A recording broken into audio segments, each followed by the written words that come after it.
Doctor Yunus, তোমাকে আমি হুঁশিয়ারি করে বলতে চাই, তুমি ডিসেম্বরের মধ্যে নির্বাচন দিবা, নাইলে তোমার দাঁতের পাটি দাঁত সব থাপড়াইয়া ফেলাই দিব। তোর দিয়ে প্রত্যেক বাড়িতে 10টা করে নাকি বলছিলাম। আমি মনে করি এই 20 টাকা প্রত্যেকটা সিরাই সিরাই কোটি কোটি নাকি দিবে আল্লাহ। কারণ এইখানে ছিল মসজিদের ছবি, এখানে মন্দিরকে দিয়ে হিন্দুদেরকে আমাদের শত্রু বানাইতেছে। 1.5 বছরের শিশু কুলো নিয়ে সেদিন যে মা রাস্তায় নেমে এসেছিলেন, সেই 1.5 বছরের শিশু থেকে শুরু করে 90 বছরের বৃদ্ধ পর্যন্ত স্বৈরাচারকে রুখে দেওয়ার জন্যে, নিজেদের অধিকার আদায় করার জন্য যারা মাঠে নেমেছিলেন, আমি বাংলাদেশের 18 কোটি মানুষকে অভিনন্দন জানাচ্ছি। সম্মানিত ভাই ও বোনেরা, আজকে এই দুর্যোগপূর্ণ আবহাওয়ার মুষলধারে বৃষ্টি উপেক্ষা করে আপনারা যারা এখানে হাজির হয়েছেন, আমি আমার অন্তরের অন্তঃস্থল থেকে তাদের প্রতি কৃতজ্ঞতা এবং ধন্যবাদ জ্ঞাপন করছি। আজকে আপনারা যেভাবে বৃষ্টি উপেক্ষা করে এখানে হাজির হয়েছেন, বৃষ্টি আল্লাহ তাআলার রহমতের ফসল। আল্লাহ তাআলার দরবারে দোয়া করি এই বৃষ্টি যেন আমাদের রহমতের কারণই হয়। আগামী দিনে যদি প্রয়োজন হয় জাতির প্রয়োজনে, তাহলে গুলি বৃষ্টিকেও মোকাবেলা করার সাহস আমাদেরকে সঞ্চয় করতে হবে ইনশাআল্লাহ। হ্যাঁ, এদেশের 18 কোটি মানুষ প্রমাণ করেছে যে এই দেশের মানুষ তার অধিকার আদায়ের জন্য প্রয়োজনে গুলি বৃষ্টিকেও পরোয়া না করে সামনের দিকে এগিয়ে যাবে। সেই সময়ের একটা বিখ্যাত ডায়লগ, একজন বসকে আরেকজন অধীনস্থ 5-6টা কুকুর বলছে, স্যার গুলি করি, একজন পড়ে আরেকজন তো নড়ে না স্যার, দাঁড়ায় থাকে, সামনের দিকে এগিয়ে যায়। এটি সাহসী এবং বীর জাতির পরিচয়। আমি বীরদেরকে অভিনন্দন জানাই। সম্মানিত ভাইয়েরা, এ দেশ আমাদের, আল্লাহ তাআলা এখানে আমাদেরকে পয়দা করেছেন। আমাদের কোনো দাদার দেশ, মাসির দেশ, খালার দেশ, চাচার দেশ নাই। দেশ আমাদের একটাই। আমরা আল্লাহ তাআলার কাছে শুকরগুজারি করি, আল্লাহ যেন এই দেশের মাটি বুকে আঁকড়িয়ে আমাদেরকে এখানেই থাকার তৌফিক দান করেন। আমরা যেন আমাদের অন্তর উজাড় করে দেশ এবং জাতিকে ভালোবাসতে পারি।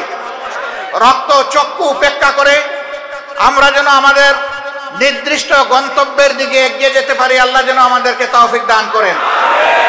এদেশের জনগণ সাক্ষী, বিশ্ববাসী সাক্ষী, স্বৈরাচারী সরকার গেল 15.5 বছর যেই দলটির উপর সবচেয়ে বেশি অত্যাচারের স্টিম রুলার চালিয়েছে, এই দলের নাম বাংলাদেশ জামাতে ইসলামী।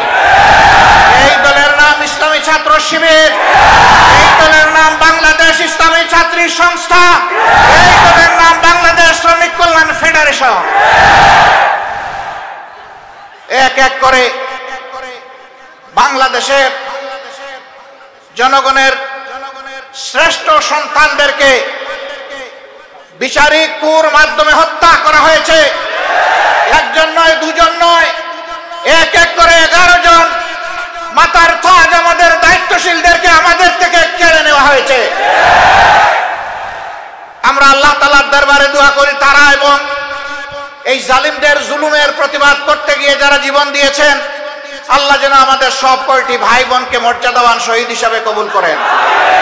রব্বুল ইজ্জত যেন ময়দানে হাশরে, আদালতে, আখিরাতে, জান্নাতে শহীদদের নেতা হযরত হামজা রাদিয়াল্লাহু তাআলা আনহুর মিছিলের সদস্য এবং মিছিলের অগ্রভাগে তাদেরকেও যেন আল্লাহ কবুল করে নেন। সম্মানিত ভাই ও বোনেরা, এটি একথা ঠিক যে শুধু আমরাই এখানে জালিমের হাতে নিগৃহীত হইনি। জালিমের হাতে অন্যান্য বিরোধী দলের সমস্ত নেতা কর্মীরাই নিগৃহীত ছিলেন। শুধু নেতা কর্মীরাই নিগৃহীত ছিলেন না, এই জালিমদের হাতে রাস্তার একজন ভিক্ষুক থেকে শুরু করে 18 কোটি মানুষ সকলেই নিগৃহীত ছিলেন। ভিক্ষুক ভাই বোনটি সকালবেলা কোনো জায়গায় ভিক্ষা করতে হলে সন্ত্রাসী গুন্ডা চাঁদাবাজদেরকে চাঁদা দিয়ে তারপরে ভিক্ষার কাজ শুরু করতে হবে। আবার বিকালবেলা যখন ঘরে ফেরার জন্য নিজের এবং পরিবারের সদস্যদের জন্য কিছু কিনতে বাজারে ঢুকতো, তখন 30 টাকা দরের পেঁয়াজ তাদেরকে ট্রিপল সেঞ্চুরি 300 টাকা দরে কিনতে হয়েছে। সিন্ডিকেট করে মানুষের রিজিকের উপর আঘাত দেওয়া হয়েছে। মা বোনদের ইজ্জত নিয়ে কাড়াকাড়ি করা হয়েছে। মানুষের জীবন কেড়ে নেওয়া হয়েছে। আয়নাগরের দুঃসহ জীবনযাপন করতে বাধ্য করা হয়েছে। তরতাজা যুবকদেরকে ধরে নিয়ে গুলি করে হত্যা করা হয়েছে। তরতাজা যুবক যুবতীদেরকে ধরে নিয়ে পায়ে রাইফেল ঠেকিয়ে গুলি করে তাদের পা গুলা কেটে ফেলে পঙ্গু করা হয়েছে। তরতাজা যুবকদেরকে গুলি করে তাদের দুই চোখ বন্ধ করে দেওয়া হয়েছে। আপনারাও সেই গর্বের অংশীদার।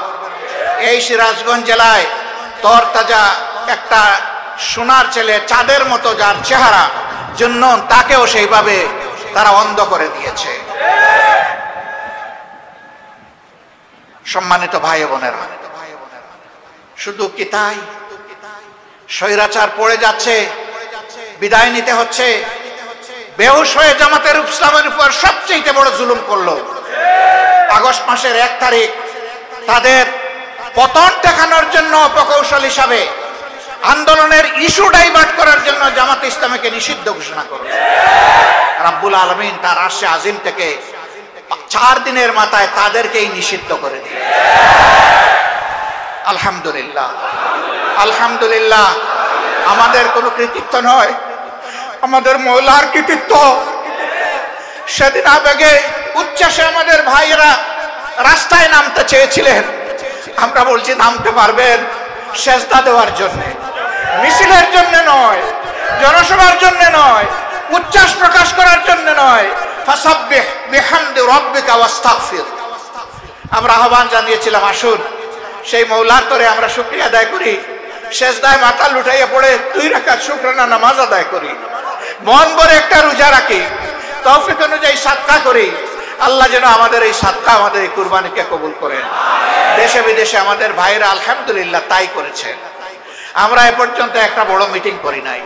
আজকেও সিরাজগঞ্জে কোনো জনসভার জন্য হাজিরা দেই নাই। একান্ত আপনজনদের সাথে দেখা করতে, কথা বলতে এসেছি। মন ভরে আপনাদেরকে দেখতে চেয়েছিলাম। আল্লাহ পাকের ইচ্ছা, আল্লাহ তাআলা আসমান থেকে বৃষ্টি নাজিল করেছেন, তারও খুবই প্রয়োজন ছিল। এই কয়দিন ধরে বাংলাদেশ পুড়ছিল, আল্লাহ তারা রহমত হিসেবে তার বৃষ্টি আমাদের উপর নাজিল করেছেন। আলহামদুলিল্লাহ, আমরা আল্লাহ শুকরিয়া আদায় করি তার প্রতিটি নিয়ামতের জন্য। আমরা অনেক সময় নিয়ামত সাথে সাথে হয়তো বা বুঝি না, কিন্তু আল্লাহ তাআলা তার মধ্যেই আমাদের জন্য কল্যাণ রাখেন। এই বৃষ্টি যেন সমস্ত জাতির জন্য কল্যাণ বয়ে আনে, সেই দোয়া করি আল্লাহর দরবারে। সম্মানিত ভাই বোনেরা, কি করব তাহলে?